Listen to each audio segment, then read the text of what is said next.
थोडंसं दाताखाली टाकून बघायचं मंडळी. थोडंसं दाताखाली टाकलं ना तर आपल्याला लगेच समजतं. पीठ नाही लागलं तर समजायचं की आपलं बेसन छान भाजलं गेलेलं आहे. थोडं जरी पीठ लागलं तर मग आणखीन भाजायचं आहे. तसं तर आपलं बेसन छान भाजलेलं आहे. आपण आता गॅस बंद करूया आणि साखर ऍड करूया मंडळी. 1.5 वाटी साखर आहे मंडळी. साखर आता छान मिक्स करून घेऊया मंडळी. चला मंडळी, साखर पूर्णपणे मिक्स झालेली आहे. थोडंसं टेस्ट करून बघायचं साखर किती झालेली आहे ती. तुम्हाला जर कमी वाटत असेल तर आणखीन साखर टाकू शकता तुम्ही. आमच्यासाठी एवढी साखर ठीक आहे. आता हे आपले पिस्ते आणि काजू आणि ही आहे वेलची पावडर, 1 चम्मच टाकूया आपण. आणि हे आता आपण थंड होण्याची वाट बघूया. थंड झाल्याच्या नंतर लाडू बनवून घेऊया आपण याचे. जर हे कढईतच ठेवायचं असेल तर याला सारखं फिरवत राहावं लागणार आहे, किंवा मग दुसऱ्या भांड्यामध्ये काढून ठेवा. यामुळे काय होईल, थंड पण लवकर होईल आणि खाली लागणार पण नाही.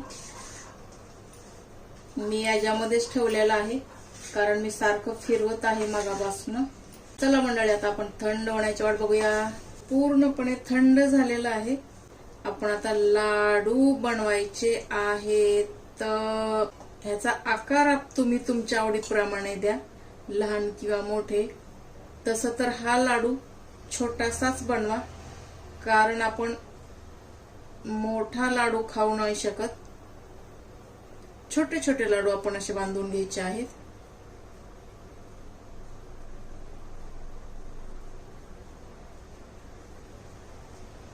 आणि एकदम ग्लॉसी बनायचं असेल तर हाताला असं गोल गोल फिरवायचं. यामुळे काय होतं, लाडू छान गोल गोल होतो. किंवा मग असं पण करू शकता. हे बघा मंडळी, किती छान गोल लाडू झालेला आहे आपला. असेच आपण सर्व लाडू बनवून घ्यायचे आहेत. किंवा मग असं आपण दोन्ही हाताने पण करू शकतो, जसं की बुंदीचे रव्याचे लाडू करतो ना त्याप्रमाणे. हे बेसनचे लाडू मुलांना फार आवडतात मंडळी आपल्यापेक्षा. हे दिवाळीमध्ये हा पदार्थ राहून गेला होता. किती छान झालाय बघा.